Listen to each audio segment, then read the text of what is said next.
గురుగారు, మరి ఈ గ్రహణ సమయంలో దేవాలయాలను ఎందుకు మూసివేస్తారు?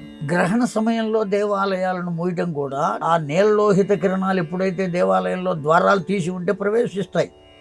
అక్కడ ఉండేటువంటి పదార్థాలను అన్నిటినీ కూడా చెరిపేస్తాయి, పాడైపోతాయి.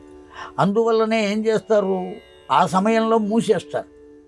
ఒకవేళ పొరపాటున ఏ తాళం వేసే రంధ్రంలో నుంచైనా అవి వెడతాయి అనేటువంటి భావన చేత గ్రహణం అయిపోయిన తర్వాత వాటిని తీసేసి సంప్రోక్షణ చేస్తారు.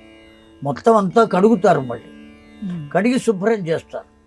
ఏ విధమైనటువంటి తేడా ఆ లోపల లేకుండా చేయడం కోసమే. భగవంతుణ్ణి గ్రహణం ఏమీ చేయలేదు.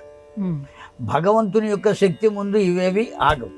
కాకపోతే మన చేత ప్రతిష్ఠ చేయబడినటువంటి దేవాలయం కనుక అయితే అంత శక్తివంతమైనది అయి ఉండదు కనుక, దానికి ఉండవలసినంత శక్తి లేకపోతే ప్రమాదం జరుగుతుంది కనుక, అక్కడి నుంచి వచ్చేటువంటి తరంగాలు ఏవైతే ఉన్నాయో మనం పొందలేకపోతాం కనుక, వాటిల్ని కూడా కలుషితం చేసే శక్తి ఆ కిరణాలకు ఉంది కనుక తలుపులు మూసేస్తారు, మూసేసేయాలి.